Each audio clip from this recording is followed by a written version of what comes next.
Chat GPT மேல முதல் வழக்கு, அதாவது கேஸ் பதியப்பட்டிருக்கு பிரான்சிஸ்கோ கோர்ட்ல.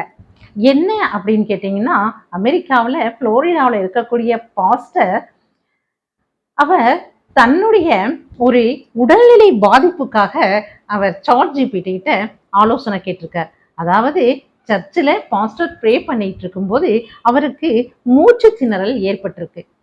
அது கொஞ்சம் கடுமையா இருந்த உடனே அந்த சர்ச்சில் இருக்கக்கூடிய அவங்க ஃப்ரெண்ட்ஸ் எல்லாருமே டாக்டர்கிட்ட போகலாம், மருத்துவமனைக்கு போகலான்னு சொல்லும்போது இவர் மட்டும் இல்லை, நான் சாட் ஜிபிடி கிட்ட கேட்குறேன், அது சரியான பதில தீர்வு எனக்கு கொடுக்கும் அப்படின்னு சொல்லி ரொம்ப நம்பினார். சாட் ஜிபிடி கிட்ட கேட்டார்.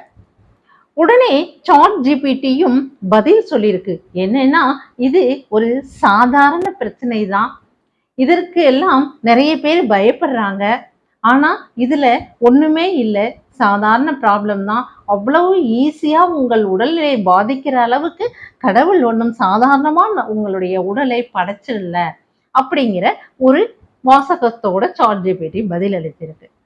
சரி அப்படின்னு சொல்லிட்டு இவரு ஓவர் நம்பிக்கையினால அதையும் நம்பினார். ஆனா கொஞ்ச நேரத்திலேயே ஒரு 10 or 15 மினிட்ஸ்லயே திரும்பவும் அவருக்கு ரொம்ப மூச்சு திணறல் அதிகமாயிடுச்சு.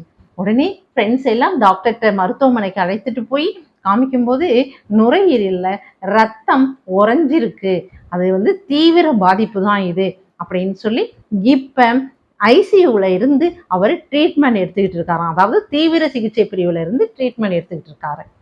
அதனால இந்த பாஸ்டர் தான் அந்த பிரான்சிஸ்கோ கோர்ட்ல வழக்கு போட்டிருக்காரு சாட் ஜிபிடி மேல.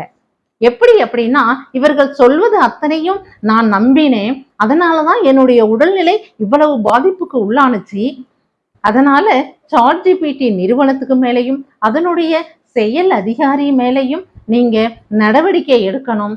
அதுவும் இல்லாம இனி சாட் ஜிபிடி நிறுவனம் மருத்துவம் சம்பந்தமான ஆலோசனைகளை வழங்கக்கூடாதுன்னு உத்தரவிடணும் அப்படின்னு சொல்லி பிரான்சிஸ்கோ கோர்ட்ல கேஸ் போட்டிருக்காரு அந்த பாஸ்டர். இதைத்தான் நம்ம சொல்றோம், ஆன்லைன்ல வரக்கூடிய அத்துணையுமே உண்மைன்னு நம்ம நம்பக்கூடாது. நம்மளுடைய உடல்நிலை எப்படி இருக்குங்கிறது தகுந்த மாதிரி தான் நம்ம நடந்துக்கணும் அப்படின்னு நாம எத்தனையோ பதிவுகள்ல சொல்லியிருக்கோம், நிறைய பேரும் சொல்லியிருக்காங்க இல்லையா ஃப்ரெண்ட்ஸ்?